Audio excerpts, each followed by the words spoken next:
Après une semaine d'utilisation, l'iPhone X nous a-t-il convaincu? L'absence de boot home est-elle un handicap? La reconnaissance faciale Face ID est-elle vraiment pratique? Son large écran sans bord, son appareil photo nous ont-ils poussé à délaisser nos iPhone 7 et 8? Test complet, sans oublier un face-à-face avec le Galaxy Note 8 de Samsung.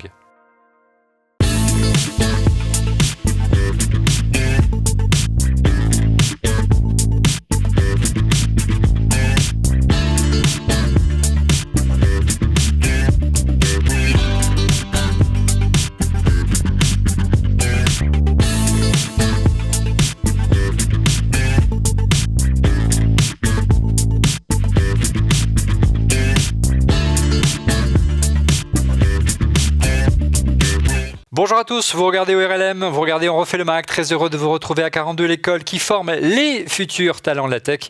Vous retrouvez le débat high-tech chaque semaine sur notre site www.onrefaitlemac.com, sur nos chaînes Dailymotion et YouTube. Je vous invite à vous abonner et à cliquer sur le petit pouce.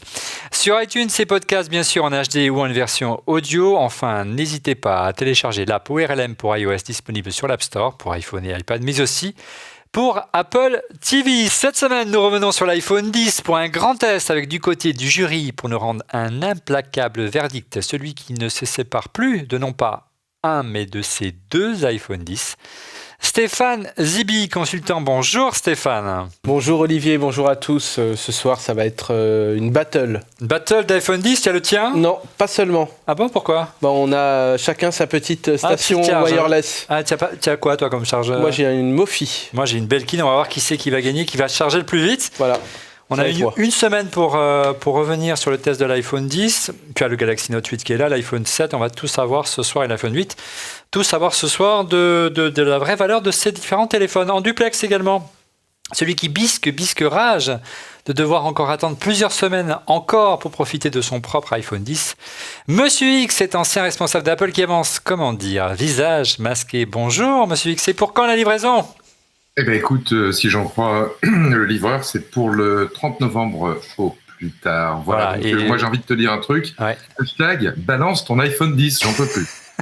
C'est clair. Et il est tellement pressé de l'avoir qu'il a même fauché celui de son frère. Voilà, je délivre des secrets de famille. En duplex, il a également testé l'iPhone 10 sous toutes les coutures. Je vous invite à aller voir sa vidéo sur le site de Mac Forever. Didier Policani de Mac Forever, notre partenaire média. Bonjour Didier. Salut Olivier, tu vas bien? Oui, ça va très bien. Alors tu le connais par cœur ce téléphone maintenant. Tu en fais presque des cauchemars à force de le tester. Téléphone toute la semaine, exactement. Tu as les pouces et tu as le visage usé par Face ID. On va en parler ce soir. L'ami des petits déjeuners geeks avec ses live Tescope tous les matins à 8h. L'ami Jérôme Kenborg de Notech. Bonjour Jérôme. Bonjour à tous, ravi d'être là ce soir. C'est bien l'ami des petits déjeuners, non? C'est sympa, non? Les petits et des grands, oui, ça fait un peu, poudre instantanée. Ceux qui n'ont pas connu les années 80 ne peuvent pas connaître cette expression-là, c'est ça en fait. Quoique ça existe encore cette publicité, l'ami des petits déjeuners. Celle qui préfère embarquer dans son sac à main le matin une batterie et un câble Lightning plutôt que du rouge à lèvres et du mascara, car de toute façon, qu'on se le dise, elle n'en a pas besoin. Fanny Bouton de fannysparty.com. Bonjour Fanny. Bonjour Olivier. Alors, c'est un compliment que je fais, qu'on prenne pas mal. C'est totalement faux, ça ne marche plus à mon âge. Tu n'as pas besoin de dissimuler quoi que ce soit. Tu as bien reçu ton iPhone 10? Regarde, je viens à peine d'arriver d'aller le récupérer. Voilà. Bon, voilà. Donc tu vas avant de passer au crible, l'iPhone 10, un coup d'œil sur le chiffre de la semaine. Le chiffre de la semaine, c'est Didier qui s'y colle. Et oui Olivier, on vous demandait si vous étiez donc perturbé par la disparition du bouton après 10 ans, tu vois. Moi j'aimerais bien qu'ils disparaissent mes boutons, mais même à mon âge avancé, ils sont toujours là. Là, on parle de ceux du téléphone, je précise.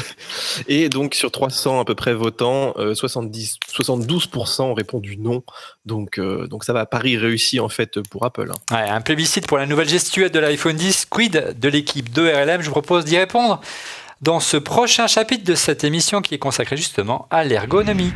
iPhone 10, bouton en moins, ergonomie en plus. Avant de démarrer sur ce sujet-là, un petit clin d'œil à notre sponsor SanDisk et la Expand Flash Drive, elle est là, la petite clé à brancher sur le port Lightning de votre iPhone pour étendre sa mémoire jusqu'à 256 Go pour stocker vos photos, vidéos ou films. Donc voilà, si vous achetez un iPhone avec pas beaucoup de mémoire, il devient un iPhone hyper costaud et vous pouvez stocker plein de choses. Merci à notre sponsor. Retour donc sur l'ergonomie. La disparition du bouton Home vous a-t-elle gêné, messieurs ? On est tous d'accord, je crois qu'on peut dire que les automatismes s'installent très vite. N'est-ce pas, Stéphane ? Oui, Olivier. En fait, il y a un test très simple, c'est que déjà, c'était un geste qu'on faisait sur le Samsung et sur d'autres téléphones. Et là maintenant, aujourd'hui, j'utilisais un iPhone 8 et là, mon premier réflexe, c'était toujours de faire par le bas et le centre de contrôle s'allumait. Donc, c'est totalement acquis et je ne peux juste que confirmer ce qu'on pouvait dire la semaine dernière. Ce téléphone rend obsolète tous les iPhones passés, le bouton Home en particulier. J'ai la conclusion de l'émission. On peut tous rentrer chez nous. On a battu un record en moins de 5 minutes d'émission formidable. Didier, tu es d'accord avec ce constat et tu as été gêné. Il y a eu quelques remarques concernant le centre de contrôle, le centre de notification. Est-ce que ça a gêné leurs déplacements qui sont passés d'en bas, d'en haut ? Quel est ton sentiment, Didier ? Bon. Oui, je crois que ce centre de contrôle, c'est un peu le seul problème qu'on a parce qu'il faut aller le chercher en haut. C'est quand même un petit peu pénible. Puis en plus, on avait le réflexe de le prendre par le bas. Moi, je ferais juste une remarque sur le bouton. Ouais. Oui, nous, ça nous pose pas de problème, même au contraire, puisqu'on est habitué, même dans Snapchat. Enfin, toutes les applis ont beaucoup ce geste pour d'aller vers le haut comme ça. Par contre, file-le à un gamin ou une personne âgée, et elle aimait bien avoir son bouton, l'air de rien, et les doigts comme ça là qui montent, c'est un geste quand même qui demande un peu de finesse. Ouais, c'est vrai. Tu verras que c'est pas inné chez tout le monde en fait. Alors on nous a quand même préparé quelques petites démos parce qu'on y est passé un peu rapidement la semaine dernière pour vraiment vous faire bien comprendre, pour ceux qui auraient raté et qui n'auraient pas branché leur télé ces 15 derniers jours, que l'iPhone 10 est arrivé et comment fonctionne la nouvelle version et la nouvelle gestuelle de l'iPhone 10. Alors regardez, tour d'horizon des différents gestes. Comment on sort d'une app ? C'est tout simple. Une fois que l'app est ouverte, vous avez une petite barre, regardez tout en bas, une petite barre blanche et vous la remontez et là, miracle, l'application se ferme.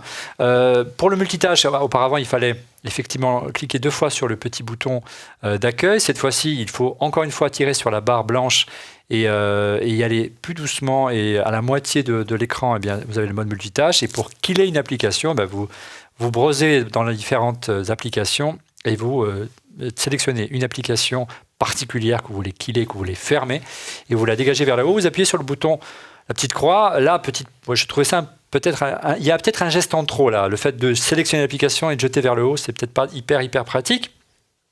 On parlait du centre de contrôle, du centre de notification. Regardez, il y a des petites évolutions dont on ne vous a pas parlé la semaine dernière, donc on y revient. Notamment le retour du bouton de l'appareil photo sur l'écran d'accueil en bas, alors qu'il avait disparu depuis iOS 10. Et puis on retrouve également donc on peut directement, en utilisant 3D Touch, faire une photo ou carrément déclencher la torche depuis le centre de notification. Et puis pour terminer le tour d'horizon, il y a quand même quelques bizarreries quand même en matière d'ergonomie, un peu contraintes en raison de cet écran qui affleure les bords et surtout l'encoche qui mange une partie de l'écran. Donc on a beaucoup parlé et beaucoup pesté sur la disparition du niveau de batterie. Alors évidemment, il y a une alternative. On y a été un peu vite la semaine dernière parce qu'on découvrait le produit. Alors regardez, si on fait descendre le centre de contrôle, effectivement en haut à droite, vous avez bien votre batterie qui apparaît. Alors, vous ne l'aurez pas. Alors, attention, voilà, clac. Vous le verrez, voilà, il apparaît là-haut, tranquillement, ici. Voilà, moi j'ai 79%, tu es en avance sur toi ou pas ? 34%, mais je suis parti de plus bas. Bon, très bien. Il y a beaucoup de bizarreries, effectivement, qu'on a vu ensemble. Tu as fait un petit papier sur Mac Forever, je trouvais intéressant la semaine dernière, Didier, concernant l'espace vide. Regardez sous cette vidéo, sur le clavier, lorsqu'on fait, on envoie un SMS, il y a une zone vide qui apparaît sous le clavier, qui a fait pas mal de débat, Didier. En fait, c'est assez normal, c'est de l'ergonomie, c'est-à-dire que pour arriver à taper sur le clavier, s'il était vraiment tout en bas, tu aurais tendance à faire basculer le téléphone, le geste serait pas naturel, c'est assez facile de s'en rendre compte. Par contre, ce qu'Apple aurait pu faire, c'est rajouter des petites choses qu'on n'a pas besoin très souvent, par exemple de la ponctuation, des chiffres, enfin je sais pas. Là, c'est vrai que de mettre rien, c'est un petit peu bizarre en fait. Ouais. En fait, moi j'ai peut-être une toute simple explication dont j'ai pris conscience ce matin Pourquoi il y a cette zone de vide? Parce que regardez, auparavant, lorsque on a vu le mode multitâche, vous avez vu la démo juste avant, mais si vous avez besoin de passer d'une application à l'autre sans passer par le mode multitâche, vous pouvez le faire directement, justement grâce à cet espace vide sur le clavier. Si on pose le doigt bien au niveau de la ligne blanche de l'écran, vous passez, regardez, en tirant à droite ou en tirant à gauche, d'une application à l'autre directement. Alors il n'y a pas de multifénétrage comme sur le Galaxy S8, on en parlera tout à l'heure, mais voilà, c'est une manière de passer une application à l'autre rapidement, et c'est vrai que c'est un peu délicat. Voilà, il y a une période d'adaptation et on s'y adapte assez vite. Un petit mot peut-être de Monsieur X pour avoir son impression, et après Jérôme. Alors, sur la partie ergonomie d'iOS et de gestion des applications, je n'y reviendrai pas, tu as tout dit. Et c'est vrai que les gens qui ont des iPhone 10 autour de moi sont unanimes. En moins d'un quart d'heure, ils ont oublié le bouton Home pour contrôler au quotidien leur iPhone. Donc, c'est une vraie réussite et c'est quand même une sacrée prouesse de la part d'Apple. Maintenant, ce bouton Home, il avait aussi d'autres fonctions, dont une qui était la sécurité d'accès à ton téléphone, avec le fameux Touch ID, le lecteur d'empreintes. Pourquoi aussi ça marche, le fait d'avoir supprimé ce bouton? C'est parce que Face ID derrière est ultra performant. Ouais. Imagine que Apple ait retiré le bouton, que la partie ergonomie de navigation des applications ait marché, mais que Face ID ait eu des ratés, alors là, ça aurait été la catastrophe. Donc c'est vraiment la combinaison des deux, et c'est la disparition de toutes les fonctions qui étaient gérées par ce bouton, par d'autres fonctions meilleures, qui fait que ça marche super bien, mais c'est un peu dû aussi à Face ID. Un petit mot avec Jérôme, brièvement. Brièvement, on a un peu le même problème, je trouve, que quand Touch ID est arrivé, c'est que dans l'écosystème Apple, tout n'a pas Face ID pour l'instant, il n'y a que l'iPhone. Donc, quand on travaille avec un iPad, maintenant, moi, je suis très perturbé parce que je ne sais plus sur quel device je dois appuyer et ce où je dois slider. Ouais. C'est perturbant. On a été séduit par le form factor, par l'ergonomie de ce téléphone, de ce iPhone 10. On va maintenant le comparer à la dernière nouveauté de chez Samsung, le Galaxy Note 8. L'iPhone 10 face à la Galaxy Note 8, en préambule, Stéphane, on peut vraiment dire que c'est pour nous le form factor idéal pour travailler d'une main. Tout à fait, Olivier. En fait, on s'est un peu habitué déjà à ce format ces 4 dernières années depuis l'iPhone 6. Et finalement, notre main peut aller un peu partout dans l'écran, sur l'écran, avec notre pouce, etc. Et donc on n'est pas obligé d'utiliser deux mains. Avec le Samsung, il a certes quelques avantages. C'est une tablette, mais on passe d'un écran de 5,8 pouces à 6,3, mais il n'y a pas énormément de différence non plus. Non plus, mais là, quand même, on est obligé d'utiliser deux mains. Une main est insuffisante et même on a tendance à le faire tomber. C'était le même problème avec toute la série des Plus également. Donc c'est sûr que, compte tenu en plus des tests que tu vas annoncer un petit peu plus tard, il est clair qu'on tend vers quelque chose d'idéal qui pourrait être l'objet qui peut rassembler tout ce dont on a besoin. Un ordinateur, un appareil photo, et puis, un téléphone, au-delà, évidemment. Le bon vieux iPhone 7 Plus, 6 Plus, moi qui ai un 6 Plus depuis le lancement du 6, il prend un coup de vieux, Fanny, toi qui es aussi une adepte des grands formats de téléphone. Tu l'as découvert aujourd'hui. Le form factor il paraît immense là, et l'iPhone 8 a fortiori le Galaxy S Note 8 qui est encore plus grand. Moi j'aime bien, je me suis vraiment habituée à la prise en main de ces grands écrans et du coup j'avoue que là j'ai l'impression de reprendre un petit timbre-poste dans la main. Pourtant l'écran fait la même taille voire un petit peu plus. Va falloir que je me réhabitue. Après pour les selfies c'est beaucoup plus pratique pour tenir le téléphone, en effet ça tient mieux dans la main. Voilà. Mais non, je t'avouerais que j'aurais bien aimé un iPhone 10 Plus. Enfin, moi, je fais le pari, on verra. Je ne sais pas si tu es d'accord avec moi, Didier, qu'Apple va s'arrêter là, qu'il n'y aura peut-être pas d'iPhone 10 Plus, puisque le form factor me semble idéal.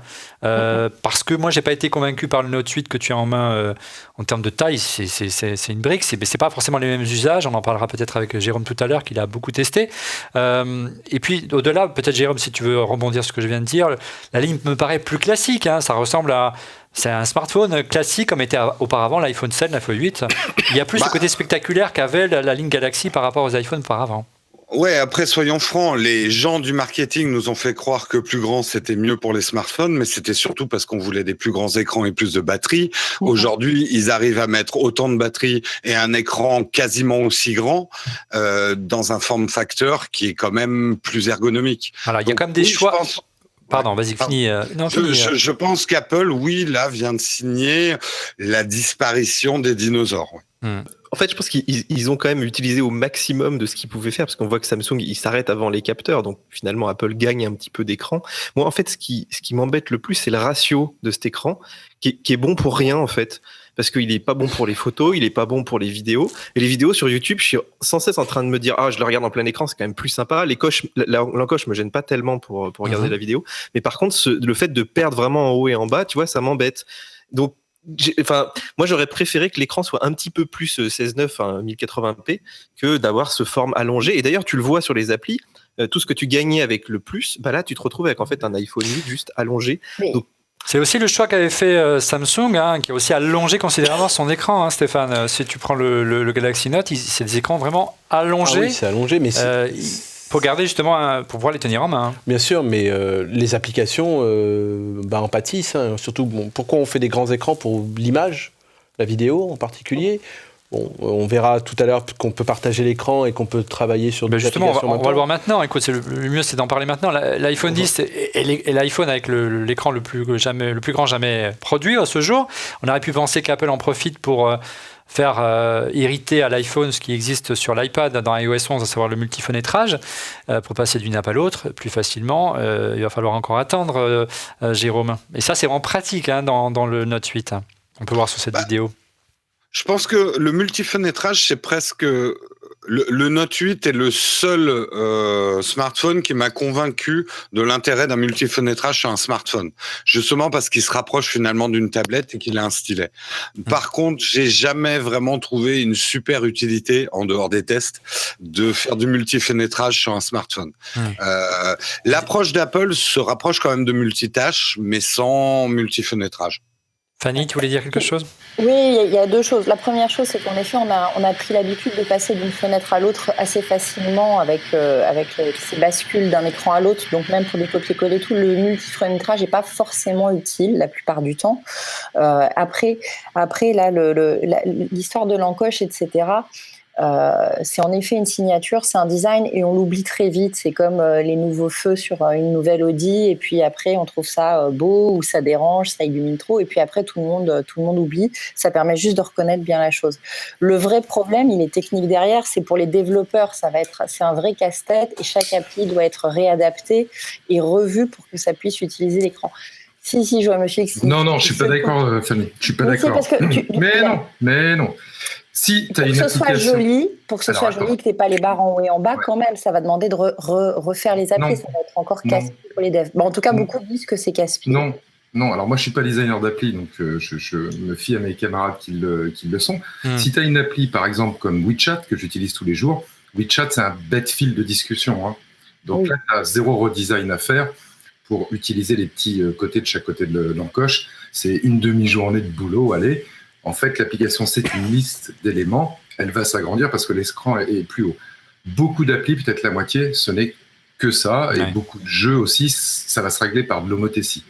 Et puis, il y a un certain nombre d'applis. Là, tu as raison. Là, il faut repenser un petit peu la user experience. Mais la plupart des applis, ça va se régler par une adaptation et puis ça va se faire assez rapidement. En tout cas, ces écrans sont de qualité. Il y a vraiment un effet wow. Moi, qui vient de l'iPhone 7 avec un écran LED classique, LCD. Il y a vraiment une vraie différence. Elles sont plus immersives. Alors, regardez ce que ça donne avec notamment l'encoche.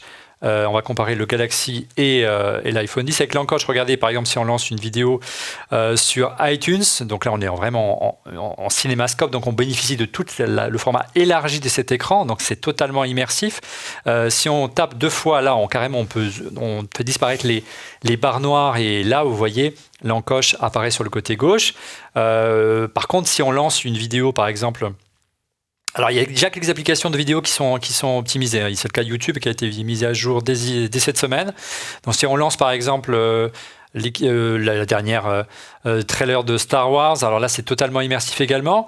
Il y a toujours les petites barres noires qui apparaissent. Par contre, effectivement, si on ne zoome pas dans l'écran en faisant le pincé sur l'écran, effectivement, on voit du noir à gauche et à droite.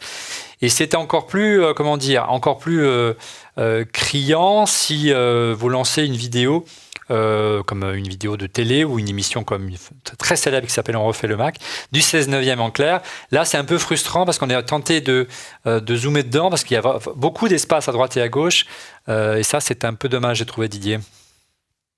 Bah ouais, c'est ce que je disais tout à l'heure, c'est juste pas le bon ratio. Et ce qui est dommage, en fait, c'est que vraiment ce grand écran, il est intéressant pour ça. C'est-à-dire pour la photo, pour la vidéo, pour la réalité augmentée. Bon, là, t'as moins ce problème parce que tu peux, dans la pièce, il n'y a pas de souci. Mais c'est vrai que pour ces contenus, maintenant, les gens passent de plus en plus de temps quand même à regarder des vidéos. Et là, tu te retrouves. Alors, je crois que le Galaxy à côté, il a un vrai 16/9, lui, Fanny, si je dis pas de bêtises. Non, on a les mêmes problèmes. Alors, regarde, on a tourné également les mêmes vidéos. Alors, regardez, on n'a pas la vidéo d'iTunes forcément, mais on a le même trailer qu'on a tourné tout à l'heure avec Stéphane, et on a le même problème de ratio avec les barres noires sur les côtés. C'est ça, Stéphane? Tout à fait. Donc, les barres noires, et bon, il faut à chaque fois zoomer pour éviter cette impression-là. Pourtant, on pourrait penser que YouTube était plus optimisé sous Android que sur iOS. Visiblement, il y avait d'autres priorités. Moi, je dirais que c'est quand même pas pour les mêmes cibles. C'est vraiment des outils qui sont différents. Plus pour travailler le Samsung, j'ai l'impression. On arrive vraiment à des outils qui sont top des deux côtés, qui sont très beaux, qui sont très fonctionnels et performants. On arrive à une vraie maturité. Et voilà, donc c'est en fonction des usages. Moi, j'avoue que le retour du stylet pour dessiner, pour faire des annotations quand on vient du dessin, etc., ça marche top et c'est quand même ultra rapide, mais c'est des habitudes que j'avais parce qu'il y avait les PDA et que j'adorais ça, et moi ça m'avait manqué. Après sur d'autres usages, je trouve que l'iPhone est beaucoup mieux. Alors, petite parenthèse, vous avez vu certainement cette semaine la campagne publicitaire de Samsung pour célébrer surprise les 10 ans de l'iPhone et contrer l'arrivée de l'iPhone 10. Regardez, c'est assez cash.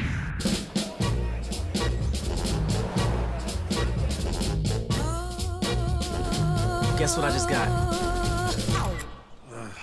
I used to be spellbound in your arms. Hello again. Hi.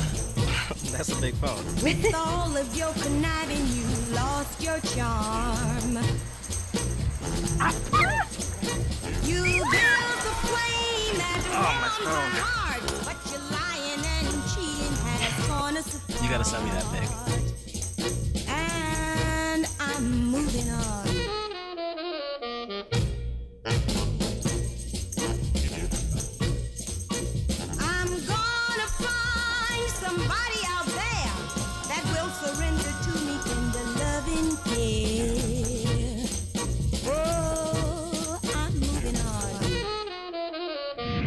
Monsieur X, quelle réaction? Une belle provocation, mais c'est assez réussi en tout cas, je trouve ça pas mal. Oui, moi j'ai trouvé ça très très drôle. Pas d'innovation chez Apple. Apple est suiveur, franchement. C'est parfois vrai, mais ces dernières années, mais le Face ID montre quand même que bon, ça s'améliore un peu. C'est bien vu, c'est bien pensé. Toutes les scénettes qui composent cette pub, allez la voir si vous ne l'avez pas vue, sont vraies, font mouche à chaque fois, sans pour autant trop en rajouter. Non, c'est ce qu'on appelle du situation comedy. Et c'est vraiment sympa. Moi, ça m'a fait autant plaisir que, tu sais, les anciennes campagnes de pub Apple Get a Mac. Oui, je suis un Mac, tu es un PC. Oui, absolument. Quand Apple avait encore de l'humour au niveau de ses pubs, maintenant, les pubs d'Apple sont devenues chiantes comme un seau de pluie. C'est de la glorification de ces produits. Et c'est les pubs des leaders. Voilà, c'est plus l'outsider, donc on ne prend pas de risque, Monsieur X. Ouais. On a envie de les appeler 1984 et de jeter un marteau comme ça, si tu vois ce que je veux dire, dans leur pub. Mais là, Samsung, très très bien vu. Je ne sais pas qui est les gens qui ont réalisé cette pub, mais ils gagnent à être connus. Bon, alors, on va voir si Apple est véritablement un suiveur. On va mettre à l'épreuve Face ID, notamment face à la fonction de reconnaissance faciale du Galaxy Note 8. C'est dans ce prochain chapitre. En préambule, un clin d'œil à notre sponsor SanDisk et à l'Expand Flash Drive. C'est une clé à brancher sur le port Lightning de votre iPhone pour étendre sa mémoire jusqu'à 256 Go pour y stocker vos photos, vidéos ou films. Alors si vous envisagez d'acheter un iPhone ou simplement vous n'avez pas les moyens d'en changer comme beaucoup par les temps qui courent et que vous voulez simplement étendre sa mémoire, c'est l'application, c'est la clé qu'il vous faut. Très pratique notamment pour mettre ses films et les lire sur l'application qui permet de lire tous les formats de vidéo. Et puis si vous prenez des photos et que vous enregistrez beaucoup de vidéos, les photos et les vidéos s'enregistrent directement sur la clé sans encombrer la mémoire. C'est vraiment à essayer. L'iPhone 10 Face ID mise à l'épreuve face au Galaxy Note. Alors, qu'est-ce qu'on a fait? Regardez, on a fait quelques vidéos. On s'est un peu amusé cet après-midi à l'école 42 pour mettre à l'épreuve Face ID. Nous sommes grimés, ou je me suis grimé pour l'occasion. Nous avons essayé avec un bonnet. Alors, regardez, hein, j'ai une drôle de tête. Hein, je descends de je sais pas où, mais c'est pas... Bon, bref, ça me va pas. Je suis pas une tête à bonnet. Mais l'iPhone a réussi à se déloquer. J'ai essayé sans mes lunettes. Et nouveau, ça a plutôt, plutôt bien marché. On a essayé, comme l'hiver s'est abattu d'un coup sur Paris, je me suis armé d'une écharpe et on l'a remonté assez haut, me cachant le bas du visage, voire presque jusqu'au nez. Et à ma grande surprise, ça a également marché. Donc franchement, c'est assez bluffant. Et vraiment là, regardez, petite surprise, on fait appel à des étudiants de 42, des jumeaux pour tenter de mettre en faute Face ID. Regardez cette séquence, c'est assez étonnant.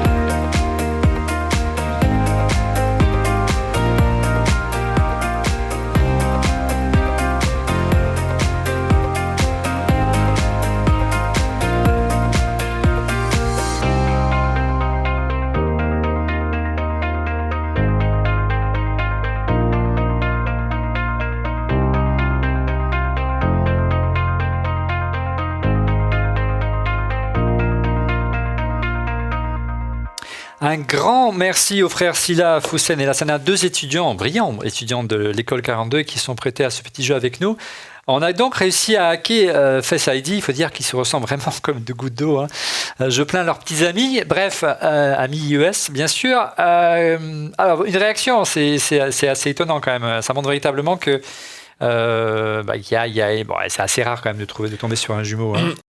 Moi, un peu par expérience, j'ai vraiment fait le scan de mon visage dans des mauvaises conditions d'éclairage.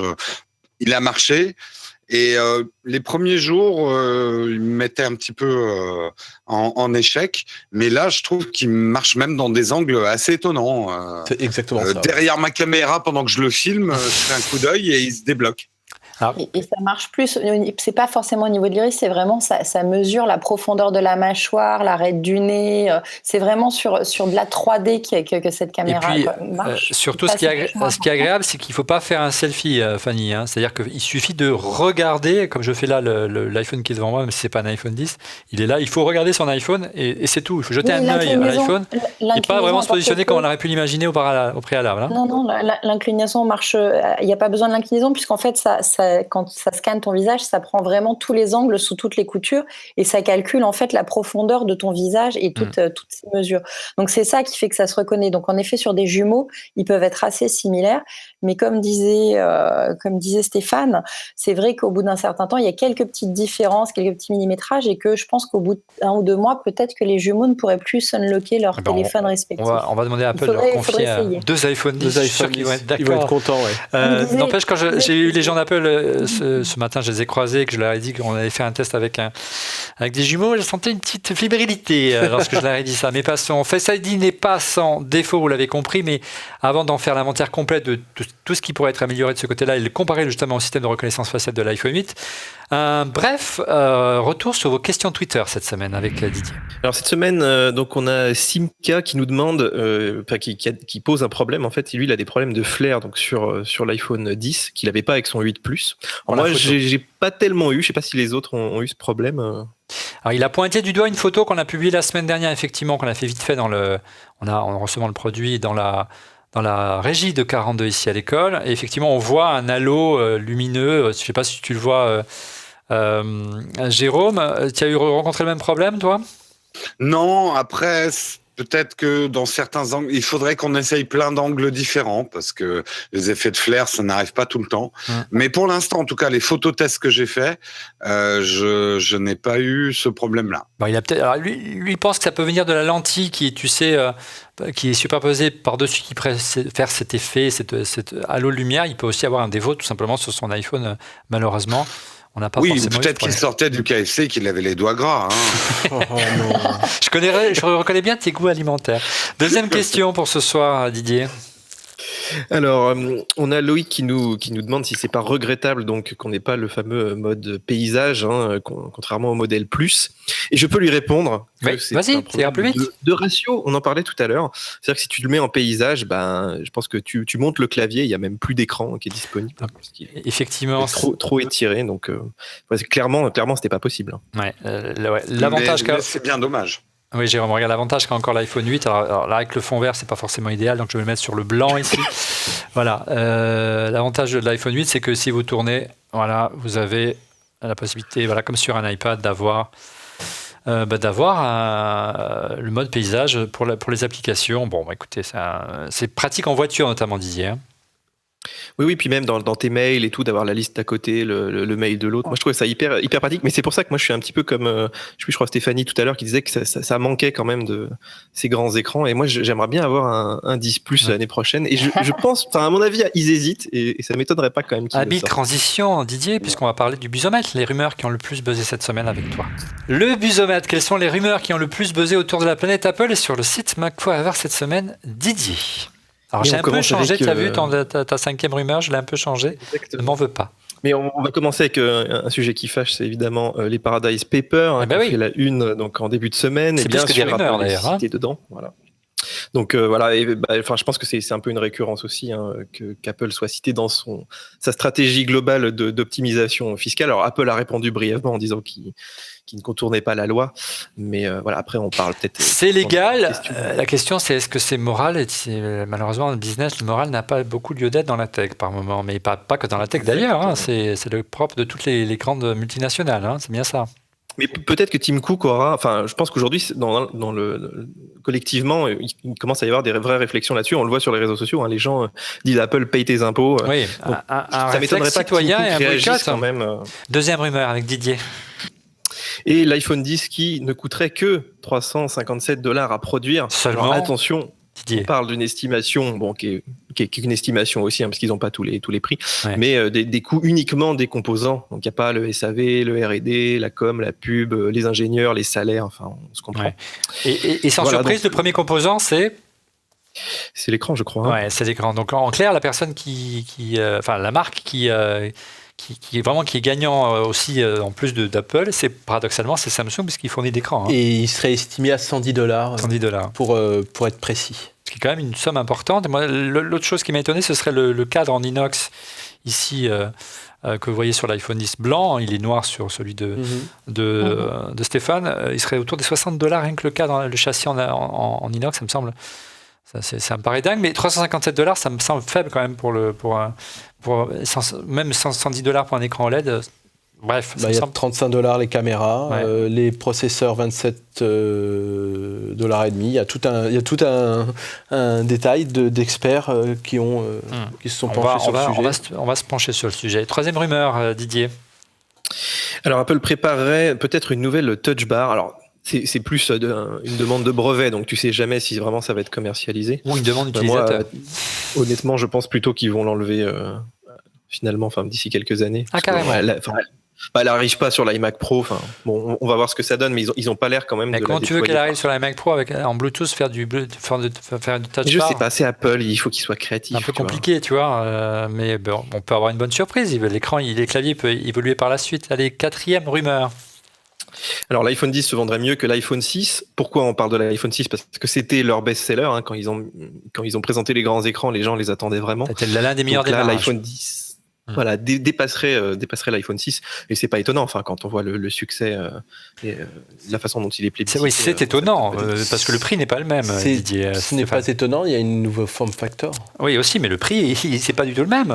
Les gens, ils ont gagné mieux leur vie, ils sont plus pas tous, malheureusement. Conditionnés, je sais pas. C'est pour le savoir, mais pas ça. En tout cas, c'est la ruée c'est compliqué d'en avoir. Ah bah oui, il a fallu se battre la semaine dernière. Heureusement que tu étais là pour nous permettre de faire l'émission. Dernière rumeur, cinquième rumeur, Didier. Oui, et KGI qui annonce. Je l'ai rajouté pour toi, tu vois, voilà. D'analyste, mais c'est parfait, tu vois. Moi et Fanny, on sera très contents ce soir, puisque l'année prochaine, donc on aurait peut-être un iPhone 10 Plus. Donc moi, je pense qu'ils peuvent, parce qu'ils pourraient prendre, tu vois, la taille de l'iPhone 7 Plus aujourd'hui. Mettre un écran, voilà, tout autour. Et alors là, ce serait pas mal. Ce serait peut-être. Allez, on revient au face-à-face et puis également à la reconnaissance faciale entre le Galaxy Note 8 et l'iPhone 10, les tops et les flops de Face ID. Face ID, ça fait une semaine, Stéphane, que tu l'as en main, tu l'as calibré, tu l'as vraiment habitué. Il y a une distance nécessaire, hein, il y a une unité de mesure que tu as définie pour Face ID. C'est sûr, c'est notre bras. Ouais. C'est notre bras. Moi, j'ai plus ou moins à distance. À ma voiture, j'utilise bien sûr mon iPhone comme GPS. Et la blague, c'est comme le prix de l'iPhone 2, il faut deux bras. Faut deux bras. Le bras, ça devient une unité de mesure, oui, t'as raison. Voilà. Ça devient une unité de mesure aussi pour le prix. Je te tends merci de me tendre la perche. Mais c'est vrai que c'est au bout de bras, et c'est vrai que quand c'est trop loin, on ne peut pas spécialement être reconnu, ce qui est quand même plutôt bien. Voilà. Ouais. Maintenant...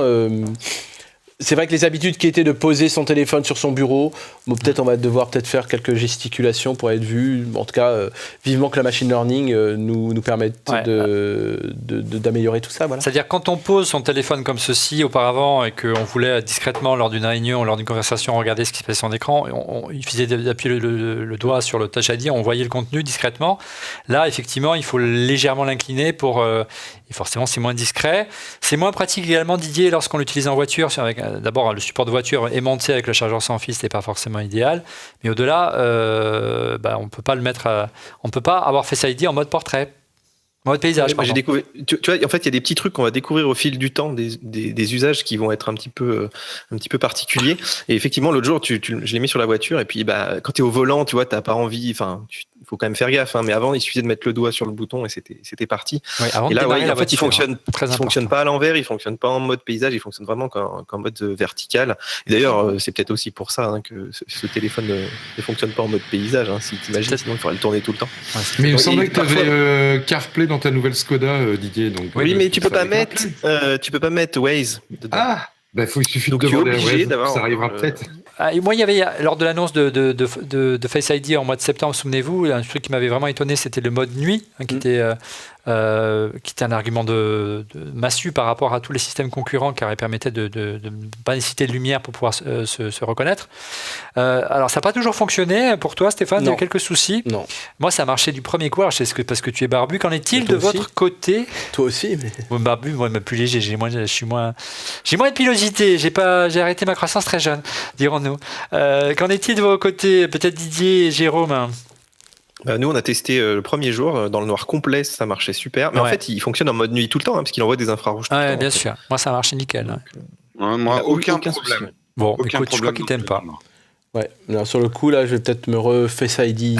Je pense qu'il faut que tu peut-être c'est ça. Peut-être la première scan de ton visage n'est pas le bon. Fanny, tu as pas forcément eu le temps de faire l'expérience. Monsieur X, avec ton frérot. Écoute, c'est pas avec mon frère. Moi, l'utilisation de Face ID qui m'a le plus plu, c'est avec un ami. Et on a payé chez McDonald's. On parlait de KFC tout à l'heure, donc je vais faire la pub pour leurs concurrents. Tu sais, simplement une borne, et puis on était habitué à payer avec nos iPhones, avec du NFC, Apple Pay, mais toujours Touch ID pour valider.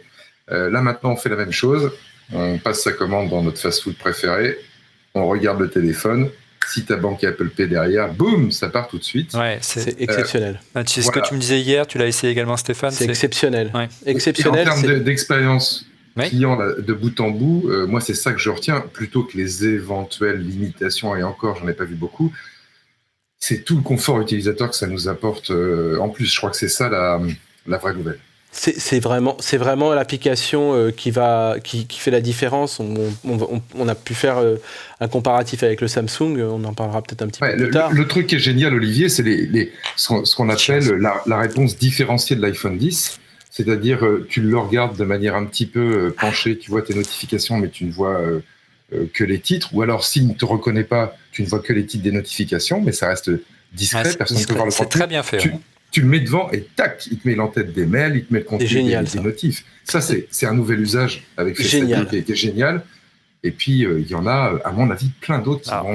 Je vois que Jérôme reste de marbre à nos génial. Mais là, on voit une vraie valeur ajoutée, Jérôme, de maîtriser à la fois le hardware et le software. Une vraie complémentarité. Oui, justement, moi, je voulais aller effectivement dans ce sens-là. Et je pense que Apple sait très bien faire ces petits détails qu'ils annoncent pas forcément avant, mais là, on venait parler des notifications, que je trouve c'est très élégant, mais je sais pas si vous avez remarqué aussi vos sonneries le matin.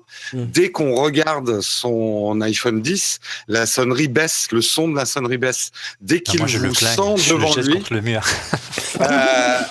donc dès que vous ouvrez les yeux, en fait, il va adapter le son. Et pareil, il ne s'éteint pas tant que vous le regardez. Donc il y a ça, c'est effectivement l'imbrication du software et du hardware qui permettent ce genre de choses. J'ai l'habitude de dire que mon iPhone c'est un peu mon doudou numérique, mais ça va être de plus en plus le cas avec Face ID. Alors qu'en est-il du côté du Galaxy Note 8 qui dispose également d'un système de reconnaissance faciale et ou par iris? On l'a mis à l'épreuve. Regardez cette vidéo que tu as fait. Tu peux la commenter, Stéphane? En fait, le Galaxy, déjà dans la façon de capter l'iris ou de capter mon visage, on n'est pas du tout dans la même ergonomie, c'est plus long. On me demande d'enlever mes lentilles de contact et mes lunettes, donc je ne voyais rien. Je ne savais pas ce que je faisais, donc je ne savais à peine que je visais peut-être bien, pas bien. On m'écrivait des trucs, donc je rapprochais le téléphone de mon visage et parfois de trop près.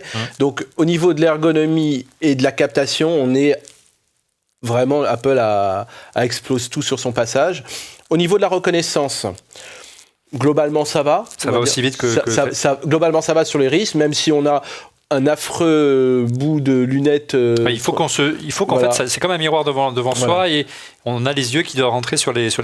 Dans les trous, on vit jamais bien du premier coup. Bon voilà, c'est comme la reconnaissance par digital. Qui est toujours qui est toujours présente, mais derrière cette fois-ci, qu'on peut mettre une fois sur deux sur l'écran, sur le capteur de l'appareil photo, donc on va le salir derrière, etc. Donc on tâtonne, dirons-nous. Bien, et pour la reconnaissance faciale, ça a été le pompon. On a mis une photo et ça s'est débloqué très rapidement, même plus rapidement que si c'était, je l'avais mis devant. Donc, mettant ton iPhone 10 devant le Galaxy Note 8, voilà, exactement. Mais là, c'est pas en mode iris, c'est juste. C'est pas en mode iris, c'est la reconnaissance faciale, mais qui existait sur d'autres téléphones. Là, on voit que c'est complètement perfectible, et en aucun cas, on peut faire des transactions bancaires avec des systèmes comme ceux-ci. Moi, je me rappelle, Olivier, que un de mes frères s'était pointé chez mes parents avec un Galaxy, tu peux le croire, le sacrilège. Et il utilisait le système d'iris de chez Samsung et ma mère l'avait débloqué. Voilà, pas besoin de faire de test ADN chez Monsieur X. Parce que savoir que ta mère peut débloquer, si tu veux, ton Samsung juste en le regardant. Remarque, c'est rassurant, on n'a pas besoin de faire de test de paternité. Oui, voilà. Le fait que, peut-être Fanny ou Jérôme, le fait qu'Apple Samsung, c'est freudien, n'ait pas supprimé le capteur d'empreinte digitale, c'est un constat quelque part d'échec. Son système est perfectible, tout simplement. Ah bah sûrement, si tu veux, c'est qu'il y avait tellement de risques qu'il valait mieux laisser le choix de sécuriser avec quelque chose qui marchait mieux. Donc voilà, là on voit bien que ce choix, c'est vrai que on était hyper sceptiques et c'est vrai que là ça marche plutôt bien. Alors moi j'ai pas encore eu le temps vraiment de le tester, j'ai juste fait l'identification une première fois et j'ai joué 10 minutes avec, mais c'est assez surprenant. Le Samsung, je le débrouille pas du tout de la même façon, c'est clair. En clair, Jérôme, la plupart des utilisateurs de Note 8, ils n'utilisent pas forcément le capteur d'iris, quoi, si j'ai bien compris. Non, et puis si je peux revenir là-dessus, on parle souvent du manque d'innovation d'Apple. Je pense que s'il y a une spécificité qui différencie Samsung d'Apple, Apple fait des choix, parfois des mauvais d'ailleurs, mais ils font toujours des choix technologiques. Ils auraient jamais sorti un iPhone avec 2 ou 3 ou 4 méthodes pour s'identifier. Samsung, ils ont mis un peu toutes les manières différentes de s'identifier. Mais sans en travailler une à fond. Et je pense que c'est la stratégie Microsoft. En blinde de fonctionnalités, il y en a une qui va faire mouche, quoi. En gros, c'est ça l'idée. Oui, c'est un peu ça. Et pour compléter, il donne une hiérarchie. Il dit, si vous faites avec un mot de passe, c'est ultra sécurisé. Si vous faites un code PUN, c'est un peu moins sécurisé. Si vous faites ça, il nous donne une sorte de conseil gradué sur le. Bon, voilà quoi. Avec la forme, la forme aussi, tu vois. Bon. Donc sur ce point, avantage nettement à l'iPhone 10. Un domaine où Samsung règne quasiment en maître ces dernières années, sur le marché des smartphones, c'est les photophones, hein, la fonction appareil photo. C'est l'objet de ce prochain chapitre.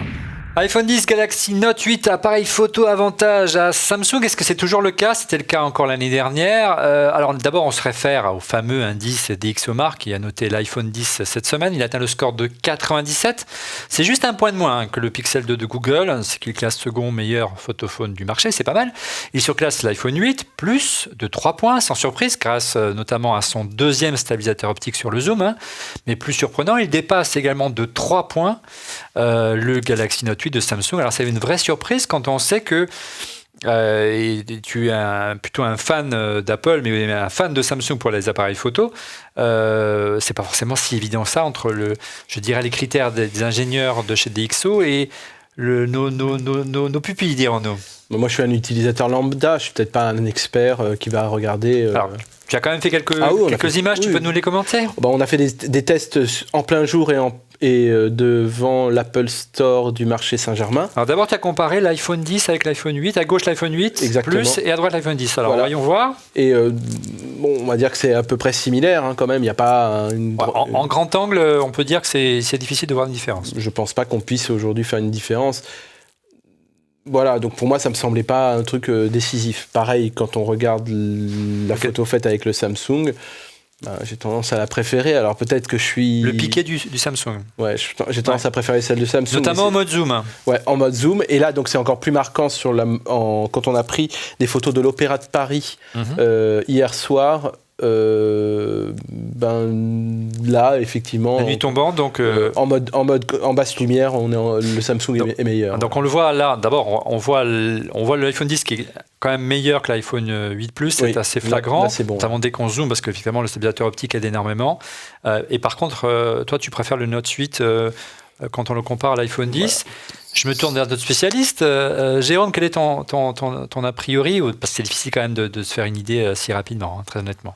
Déjà, en préambule, il faut dire qu'aujourd'hui, ça se joue dans un mouchoir de poche. Hein. Les hauts de gamme, c'est très dur, même pour un œil expert, de dire il est franchement mieux. Ça dépend souvent pas mal des situations. Moi, j'ai fait un grand test entre l'iPhone 8 et le Galaxy Note 8.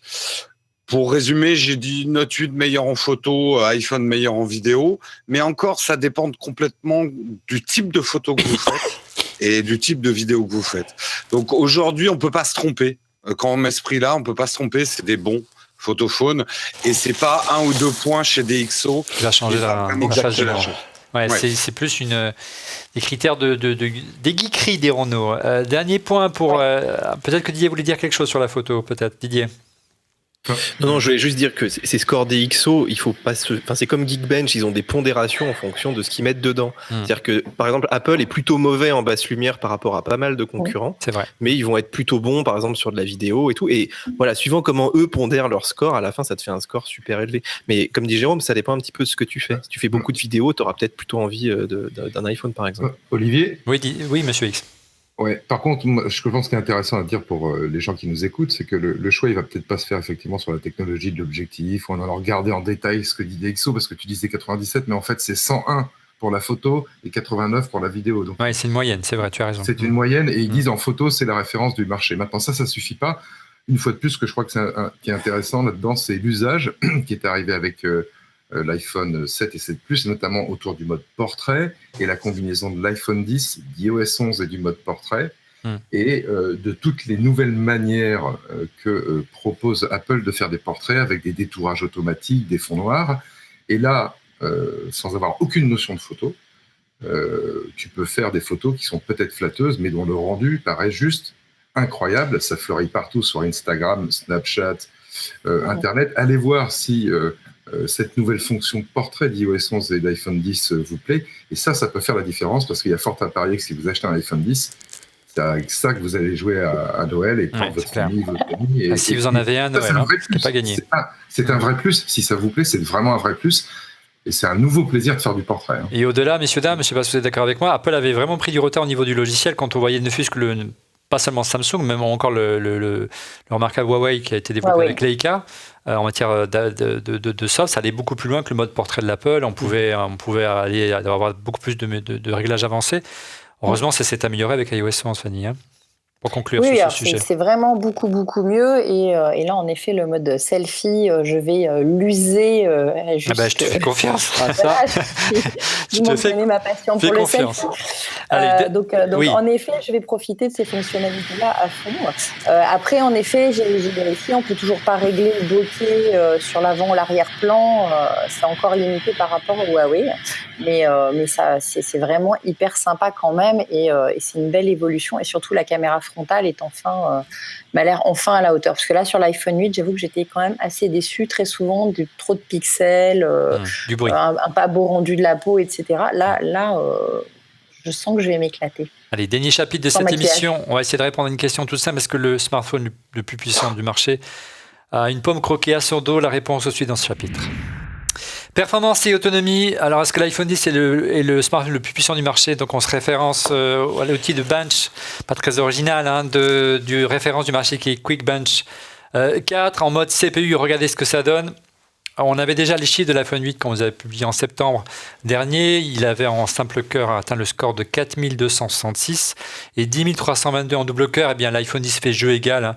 Il est légèrement en dessous en monocœur et il va plus vite en multicœur parce que c'est exactement les mêmes composants, la même puce bionique. Par contre, le Galaxy Note 8, il prend un sacré vent. 2009 seulement en simple cœur et 6772 en double cœur. Est-ce qu'on peut vraiment comparer deux architectures aussi différentes, surtout deux systèmes d'exploitation aussi différents, l'un qui est beaucoup plus optimisé certainement que l'autre par rapport au hardware? C'est difficile de comparer toujours, Didier ou Jérôme. Alors, entre un Galaxy Note 8 et un iPhone 10 ou Geekbench, on peut comparer puisque c'est de l'ARM, c'est quasiment les mêmes l'architecture qu'il y a derrière. Pour la puce, oui. Exactement, et c'est ça qu'on mesure quand même là-dedans, même s'il y a la petite couche Android et tout. Et il y a des articles, mais qui sont très techniques, qui sont assez intéressants et qui démontrent en fait qu'Apple met beaucoup plus d'argent dans ses puces que Qualcomm notamment, qu'il y a plus de mémoire cache, qu'il y a des puces investit beaucoup plus grosses aussi. Ouais, mais je veux dire, la techno est la même, mais tout ce qu'il y a autour, en fait, fait en sorte que Apple arrive à gagner pas mal de perfs.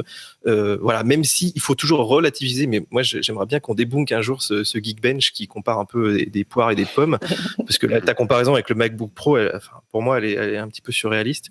Mais parce qu'il faut avoir vraiment effectivement des environnements qui sont comparables aussi derrière, avec du software qui est comparable, etc. Donc. Ouais, il y a peut-être une preuve assez concrète de la puissance que Apple a mis dans les iPhones de cette année. C'est le fait de faire en vidéo de la 4K 60 images secondes stabilisée. Et ça, alors peut-être que le Galaxy Note 8 va avoir une mise à jour pour faire de la 4K à 60 images secondes, mais ça m'étonnerait qu'ils arrivent à la stabiliser. Et ça demande des puissances de processeurs qui sont quand même assez impressionnantes. Oui, parce qu'on l'a pas dit tout à l'heure, et merci de le rappeler, Jérôme, c'est que le petit avantage, voire le gros, qu'a l'iPhone 10 par rapport au Galaxy Note 8, c'est qu'il tourne en 4K en 60 images par seconde et pas simplement en 30 images par seconde. Et tu l'as dit, en plus en stabilisé. En mode vidéo, ça devrait être plutôt sympathique, mais il faut avoir de la mémoire quand même pour stocker tout ça. Il va y avoir un gros modèle 256 Go minimum. Avec la nouvelle compression, c'est pas mal. Ouais, c'est pas mal. Bon, on va essayer ça.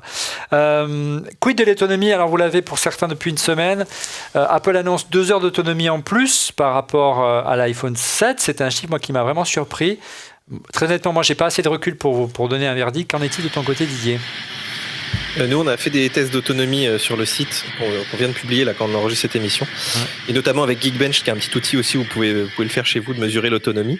Et moi, très concrètement, dans un contexte purement d'utilisation classique, pour moi, il fait aussi bien que mon iPhone 8 Plus. Et j'étais assez surpris de voir que le soir, j'arrive encore à finir la journée avec 20%. Et quand je dis la journée, c'est 7h, minuit.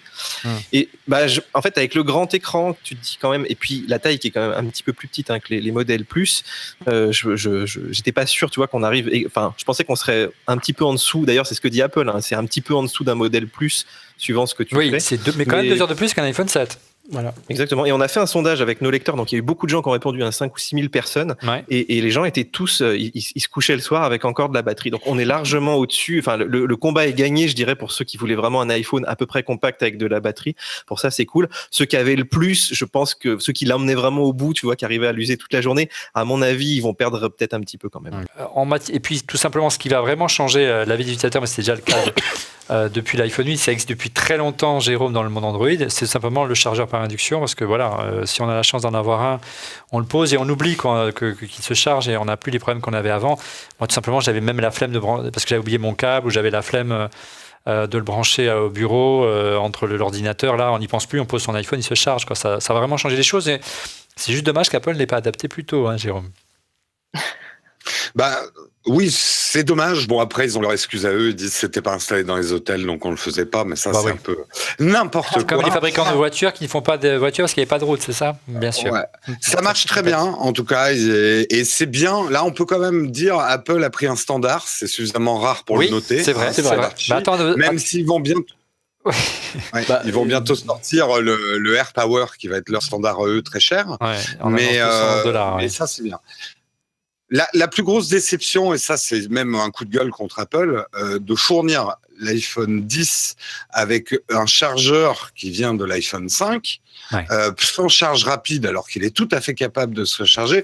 Là, il y a un peu du foutage de gueule à ce prix-là. C'est vrai, c'est un iPhone avec c'est vraiment ridicule. La prise de base, quoi. La prise de base, il aurait au moins pu glisser un chargeur d'iPad, voire mieux comme l'a fait Samsung dans le Galaxy Note 8, un chargeur rapide.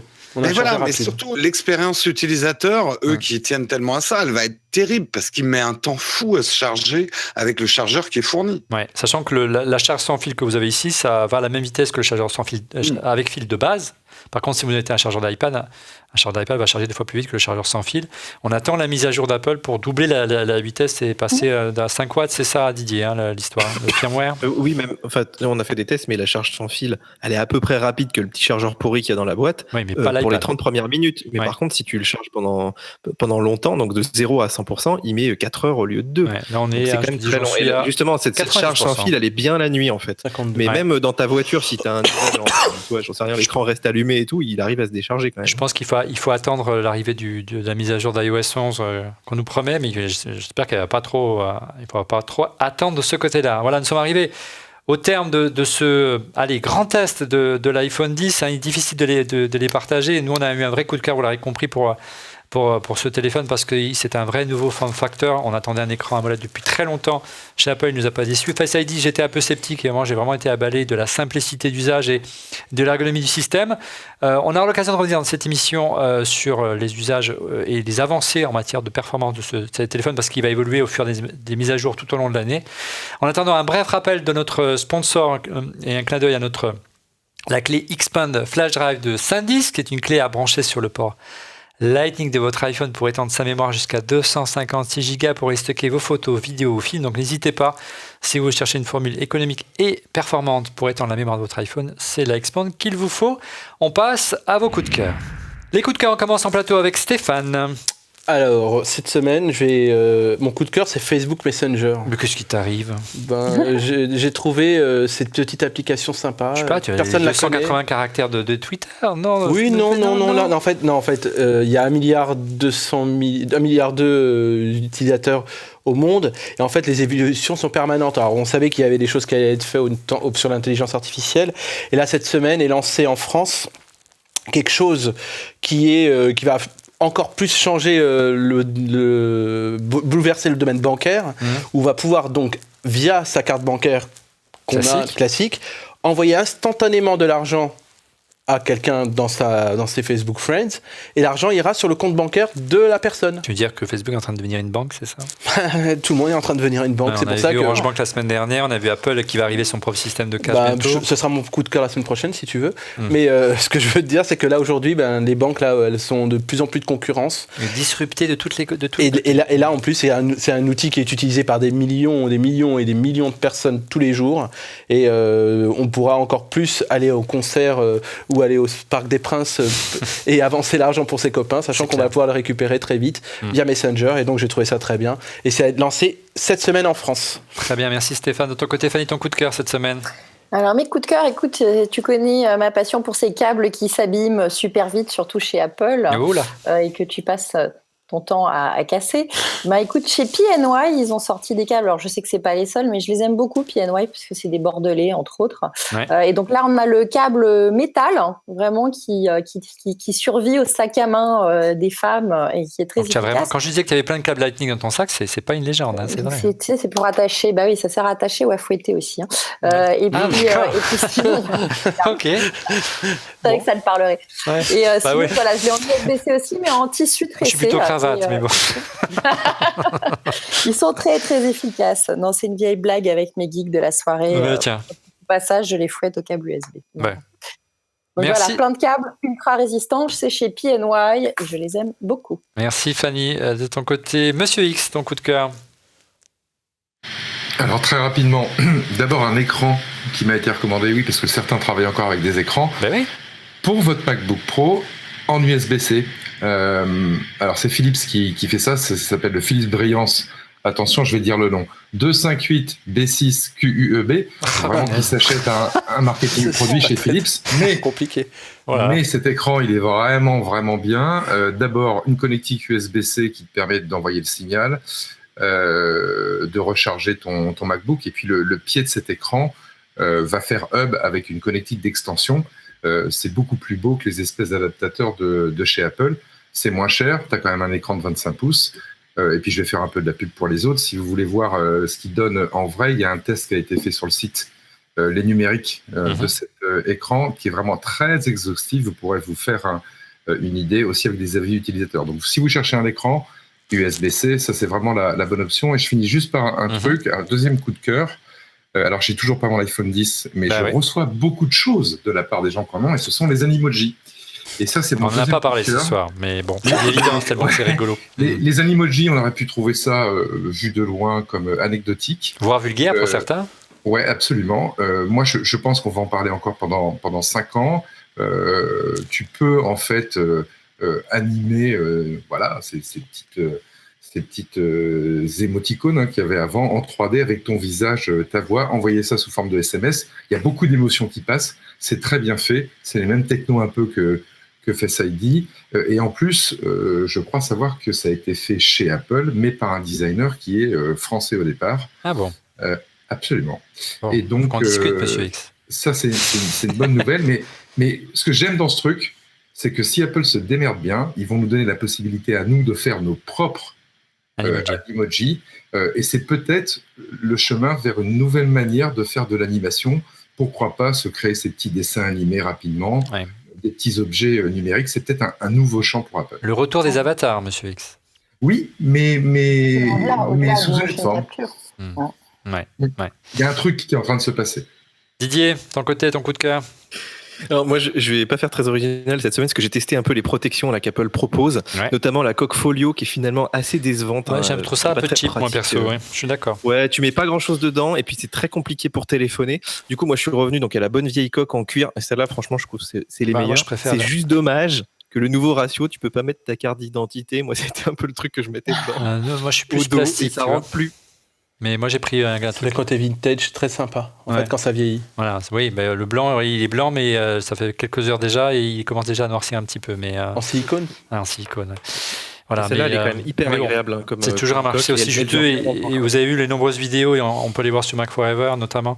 Il n'aime pas beaucoup les chocs, hein, donc c'est indispensable malheureusement. Un bon étui. Jérôme, est-ce que juste finir, Olivier? Oui, excuse-moi. Juste un dernier petit coup de cœur. Et justement, parce qu'on parlait de la pub Samsung, donc qui se moquait d'Apple tout à l'heure, qui trollait, moi je trouve un petit peu facilement. Et je voudrais juste renvoyer les gens vers justement une vidéo qui est beaucoup plus élégante, qui n'a rien à voir avec la téléphonie, qui a été sortie par Mercedes, justement pour rendre hommage à Ferrari. Donc Mercedes a battu Ferrari en compétition. Oui, en Formule 1. Là, ils ont fait une vidéo qui est beaucoup plus stylée, je trouve. Donc voilà, moi c'était pour Samsung. Prenez exemple un petit peu aussi. On a le droit aussi de rendre hommage à ses concurrents quand c'est de bonne guerre. De ton côté, Jérôme, est-ce que tu as eu le temps de trouver un petit coup de cœur? J'en ai même un gros coup de cœur, je l'avais oublié, mais très gros coup de cœur. Fanny parlait tout à l'heure du regret que j'ai aussi de ne pas pouvoir éditer les effets portrait et bokeh avec le nouveau mode portrait. Il y a une application qui vient de sortir qui s'appelle Focus et elle est très, très impressionnante parce que non seulement vous allez pouvoir éditer votre bokeh d'arrière-plan et d'avant-plan sur votre iPhone, mais quand vous passez en mode effet, je ne sais pas si on verra grand-chose, vous ferez peut-être une démo. Ouais. Regardez cette image, j'ai carrément un mapping 3D de ma photo qui me permet de régler très, très précisément où sont mes éléments. Si je veux, par exemple, que le bout du nez soit flou et les yeux soient nets, c'est des choses que je peux régler. Application très, très intéressante. Elle a été décriée au début parce qu'ils avaient un business model qui était par abonnement et qui était un petit peu cher. Ils viennent de la mettre à jour aujourd'hui. On peut payer d'un coup. J'ai pas le prix, il faudrait que je le trouve. Ouais. Mais voilà, c'est plus lié à un abonnement, en fait. Très impressionnante techniquement, en tout cas. Merci Jérôme. De mon côté, moi j'aime bien les casques et notamment les casques à réduction de bruit. Je suis très Bose, moi c'est mon dada, les casques à réduction de bruit, notamment dès qu'on voyage un petit peu loin. Ça offre un grand confort même quand on travaille dans les endroits très bruyants, dans les open space. J'ai jamais beaucoup aimé une marque qui s'appelle Beats parce que je trouvais que c'était surtout du design et voilà, c'était des casques pour être vus, pas forcément pour prendre du plaisir à écouter. Et j'ai quand même essayé, j'ai fait l'effort d'essayer le Studio 3 de Beats, le dernier né de la gamme du constructeur californien racheté par Apple maintenant, et j'étais agréablement surpris. C'est plutôt bon. Alors, ce qui est très agréable, bien sûr, c'est que c'est l'un des rares casques du marché à avoir les systèmes de reconnaissance automatique comme les AirPods. Vous approchez le casque et il se synchronise automatiquement à tous vos devices sur votre compte iCloud. Donc ça, c'est vraiment un avantage remarquable. Donc pour passer du Mac à l'iPad, à l'iPhone, voire à plusieurs iPhones si vous en avez plusieurs. Le design et la qualité de fabrication sont en étos et j'ai trouvé qu'il était moins boomy, il faisait moins la part belle au basse qu'auparavant, comme c'était un peu la tendance chez Beats, beaucoup plus équilibré. Et puis surtout, il y a le système de reconnaissance, le système de réduction de bruit est vachement efficace. Elle s'adapte automatiquement au niveau ambiant en fonction de l'exposition sonore et de la pollution sonore. Donc c'est plutôt assez bien vu, alors que plutôt sur les casques du marché, c'est toujours un peu le même algorithme qui revient. C'est à l'usage. Je suis un peu dubitatif sur le poids par contre, mais ça c'est le propre de Beats. Il faut avoir beaucoup de cheveux pour que ça soit confortable et c'est pas forcément mon cas. Ça s'appelle le Studio 3 de Beats et ça coûte autour des 350 €. Et puis bien sûr le design, il est plutôt réussi de ce côté-là. Il n'y a pas de problème. C'est certainement l'un des plus beaux casques du marché. Voilà, nous sommes arrivés au terme de ce 255e épisode. Merci de 275e épisode de Refait le Mac. Merci de l'avoir suivi. Je vous donne rendez-vous la semaine prochaine et pour être prévenu en temps réel de la mise en ligne de l'émission, je vous invite à vous abonner à notre chaîne en cliquant sur le petit bouton et n'oubliez pas de cliquer également sur le petit pouce. Merci encore à tous nos chroniqueurs. Un petit coucou particulier à Jérôme. Jérôme, on te retrouve tous les matins sur Notech, c'est bien ça? Alors en fait, c'est une deuxième chaîne qui s'appelle Nowtech Live. C'est pas la chaîne principale, mais oui, vous me retrouvez tous les matins en live à 8h pour faire une revue de presse sur la tech. Et puis sinon, sur la chaîne principale, pour des tests, des tutos, tout ce qui concerne la tech, la photo et la vidéo. Passionnant. Merci encore de ta venue. Merci encore à vous derrière vos écrans pour votre fidélité. On se retrouve, si tout va bien, à la semaine prochaine. Au revoir.